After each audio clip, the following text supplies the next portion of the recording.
going to talk about a new feature when we enter a class and we find the teacher is using a wide variety of teaching methods. A wide variety of teaching methods. So, first of all, what does this mean? That means that the teacher does not stick to one method of teaching. One time he's using lecturing, one time he uses interactivity, one time he would make a mix between the theoretical and practical, one time he would make presentation and using audiovisual. So there should be a variety of methods used in the classroom. Let's ask ourselves, what is the rationale behind this? The rationale behind this is that we as human beings are different. Some of us, they have different learning styles. Some of us learn better by visuals. Some of us learn better by listening. Some of us learn better even by playing, and I focus on the word playing. And that's why there are many books that talk about playing in class while learning, having fun, particularly in teaching languages, and you can apply it. And we hope, inshallah, we'll find an opportunity to suggest one or two games that can be used in Islamic education. In languages, there are many games. There are many books in the market under language games. And even some of these games can be used in teaching any other subject. So the rationale behind this is because we are different, we learn in different ways, and the more variety of teaching methods is used in the classroom, the more possible that we learn better. You see, so we are trying to address the needs of all students who have different learning styles. Is this clear? Does it need explanation? Okay, definitely you will find that some people say that I love to learn when I write notes. When I take notes, I learn better because I go home and review them. And some people don't like this, just don't want to listen. Some people want to see something going on the screen while they are writing or not. So we are different, as I said. So it's very important to see the teachers using these different methods according to their, and when I say methods, and I mean methods, strategies, techniques, some small invention here and there.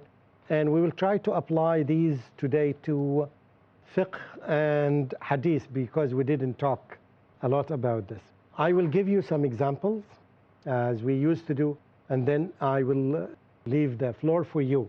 First, I will relate to one experience that I learned from Dr. Walid Basyouni. Perhaps you are aware of him.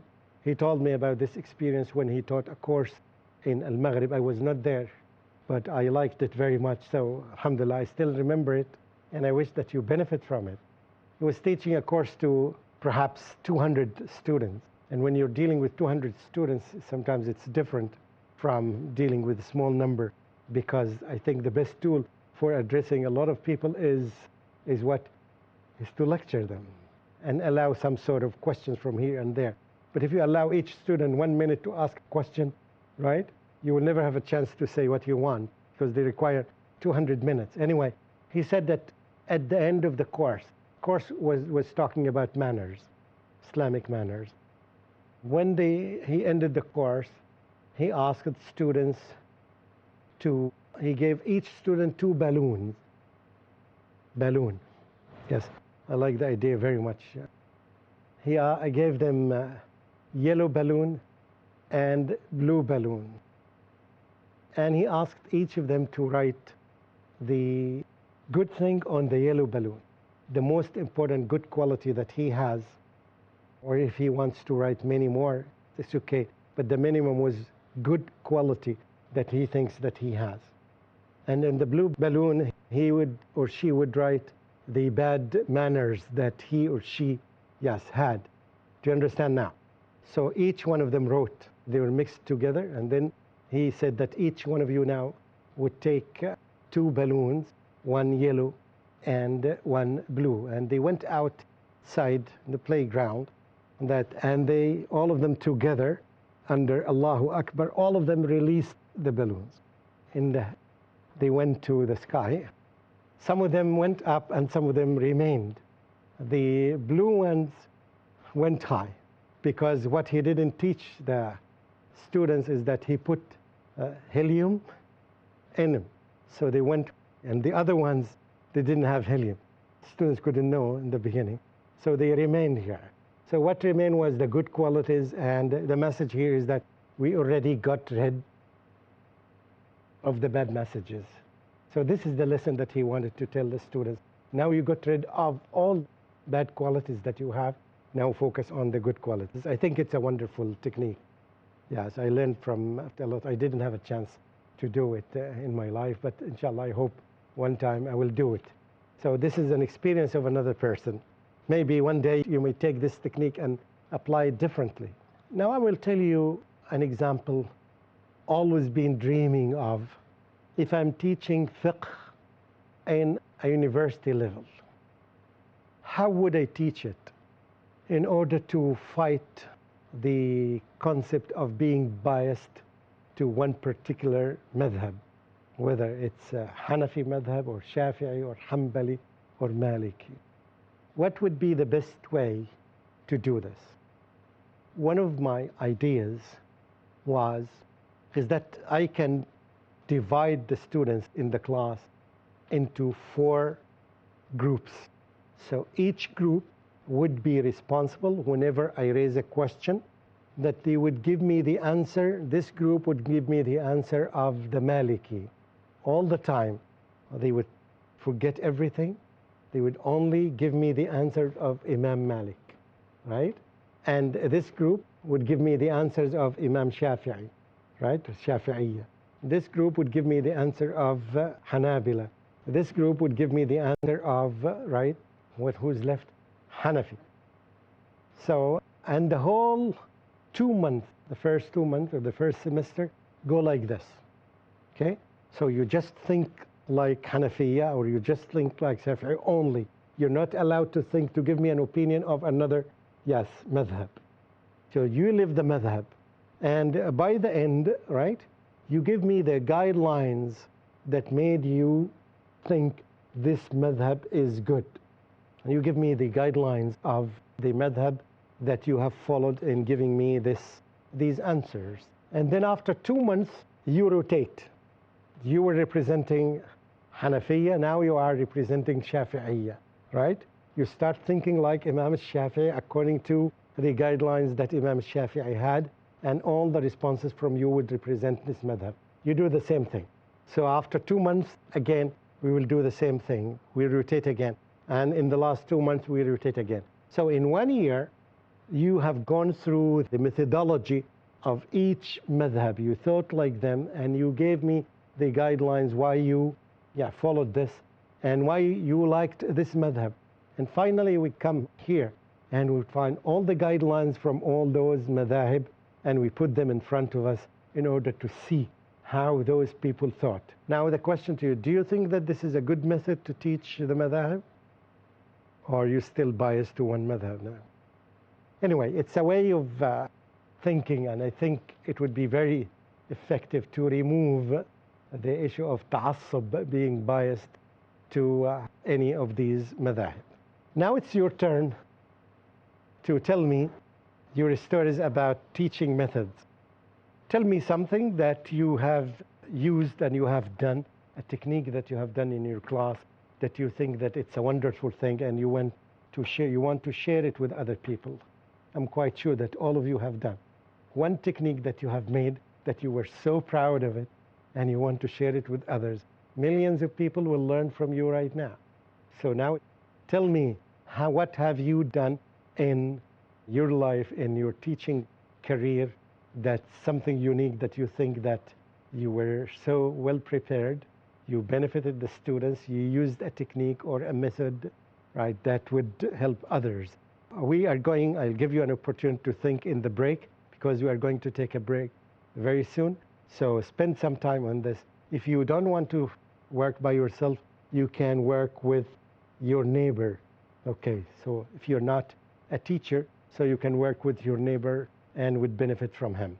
We'll take a break right now, and inshallah we'll come back after a few minutes. Assalamu alaikum wa rahmatullahi wa barakatuh.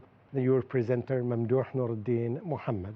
Hush, little baby, breathing so calm. Bismillah ar-Rahman ar-Rahim. Welcome back. I hope that you enjoyed your break, and we'll continue talking about this. I gave some examples before that about my experience in life, and I gave some techniques that I used to share it with others.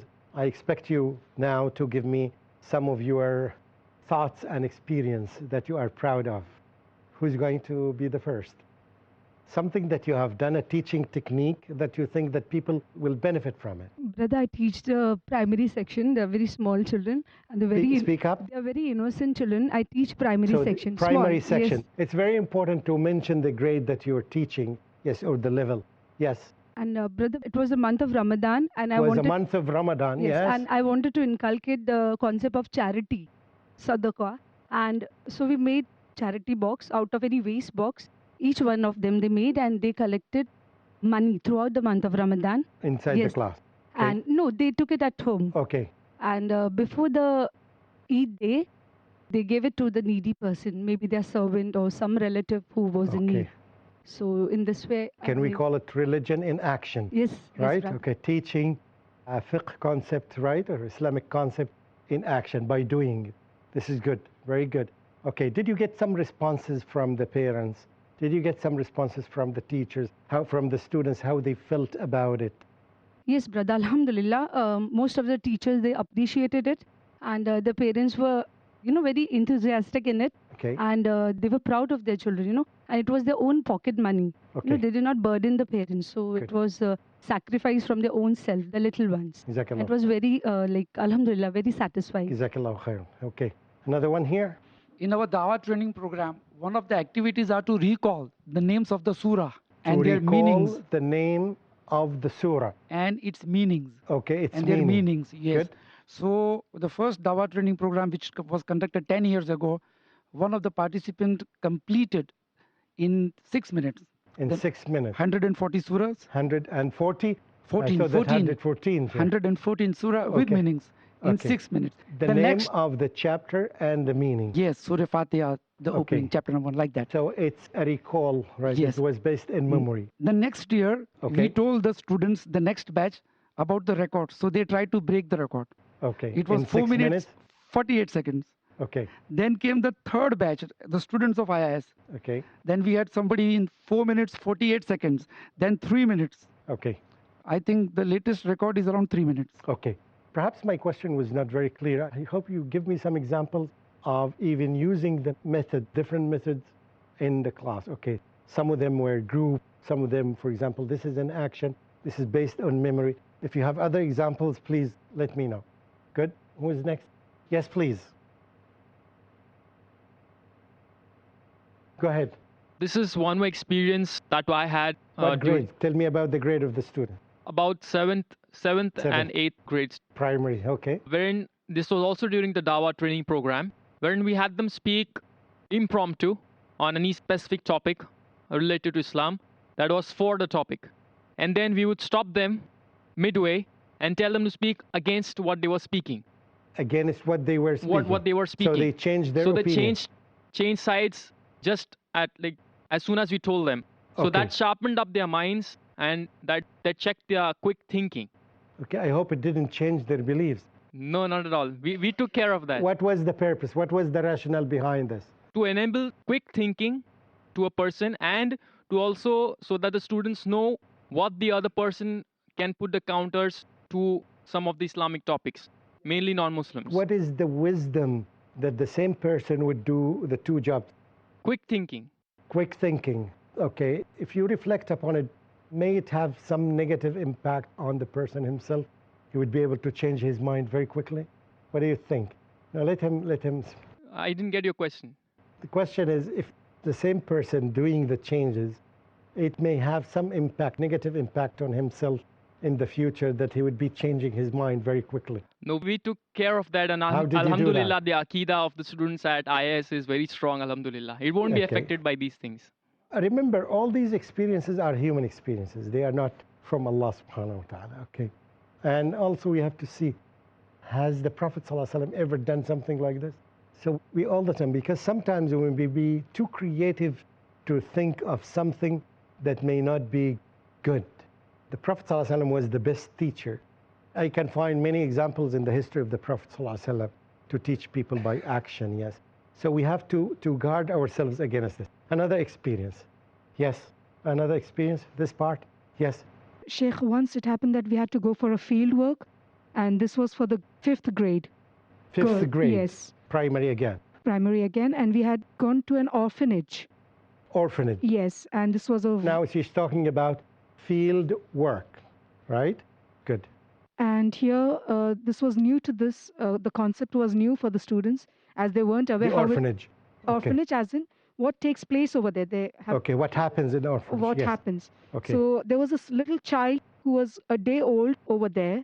She had just come in, and she was crying for her mother, just because it's by the cops that they had got the child over there. And the students just went up to them.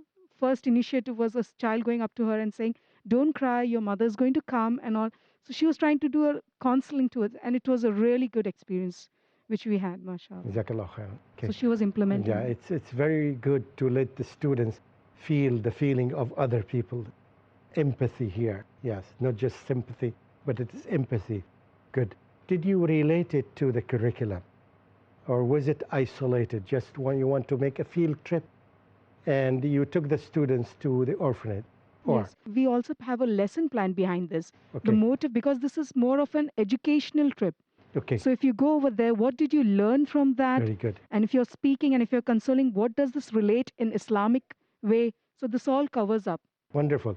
What I wanted to say here is that it would be good if it comes after teaching them the surah that says, Alam yajidka yatiman fa'awa. When we have explained the surah and they understood the meaning of being yatim, right? And you wanted to give them a practical feeling of being a yatim. This would be, that's what I meant by Yes. relating the field trip, right, that you made to the lesson that you are teaching. Do you see the point here? We want to link them between Islam and what they studied and what is in reality. This would be very good. I'm opening your minds now to things like this. Any field trip, and I will talk about this again in a separate one, any field trip should serve the curriculum, should support the curriculum, should enrich the curriculum. So there would be some links. Now here is a quite obvious link between what's taught in class and what is in real life. Good. Other examples? Yes, please. There was this lesson to be taught to standard 6 students. 6 students. The importance. Grade 6. Grade 6. Okay. Nobody teaches higher grades? Who teaches do. higher grades? No one? Okay. I Good. teach the higher grades too. Okay. So this was this lesson to teach the students about the hadith of saying Bismillah before eating. Okay. Very good. So I went into the class, and the first thing that which I did was I distributed some chocolates to all the students. Okay. And I gave them the instructions. I that wish you no- do this in this class. Okay. I gave them the instructions that no one's going to eat the chocolate until I say. And when I give the call, everyone's going to eat it together. Okay. So they all did it when I gave them the call. And then I began with my chapter on saying Bismillah. And if anyone forgets saying Bismillah in the beginning, he can very well say Bismillah fi awwalihi wa akhirihi in between. And then at the end, I questioned them. How many of you said Bismillah before eating the chocolate? Be Okay. sincere. So few of them raised their hands, the others did not. Then I gave them the lesson that look, if you don't say Bismillah before eating, then the Satan partakes in your meal. Hence, remember this, always before eating, say Bismillah. Okay. And you give them feedback to say Bismillah awwaluhu wa akhiruhu. Fi Okay. awwali wa akhir. Okay. So this is good. Again, learning by practice. Learning by practice. Okay. Back to academics a little bit before I come here. One time I was interviewed in one of the universities. Yes, and I got the job, alhamdulillah. Anyway, so I was asked to teach reading. Again, this is very important. So the way I taught reading, so I wanted to be very effective to show them that I can use the time very effectively. So I had a long passage to teach. So I cut them into pieces, into paragraphs, 1, 2, 3, 5, and I distributed them. Each group would read, there were two students. They would read one paragraph only. I would make the beginning, right? And I ask each one of them, if you feel that your paragraph would continue after, your mission is to sum up the paragraph in one line, and you have to focus to see whether this paragraph is your turn or not. So I began with the first paragraph, right? And after giving them 2 minutes to study, to read the paragraph that they have to, right? What happened here is that, okay, they begin, and the other people would say their sentence, and they would complete. So it was almost in less than 7 minutes, we read the passage. What happened here is each group studied only one paragraph, but collectively they studied the whole text. Do you see what's happening? And instead of spending 20 minutes, right, reading the whole thing, no, each group studied only one paragraph and summed it up in 1 minute. So it was a new activity for them. They didn't see this before, and because of this, I got the job. So this is a new technique of teaching reading. It's not necessarily to teach reading by, yes, all the time the teacher would make the reading. It was reading comprehension. The focus was on comprehension. So here, I'm changing the techniques from time to time to teach reading in different ways. So this, again, was an enrichment to the classes and a different way of teaching reading. It's time to finish now, but I'm quite sure that we will continue in another episode. Wassalamu alaikum wa rahmatullahi wa barakatuhu. Mamdooh Nuruddin Muhammad. Hush, little baby, pure and small, He created you, He created us all. Hush, little baby, don't you fear, we're never alone when Allah's so near. Hush, little baby, breathing so calm, He'll protect us all and keep us from harm. Hush, little baby, still and serene, you are a Muslim, Islam's your deen. Hush, little baby, pure and small, He created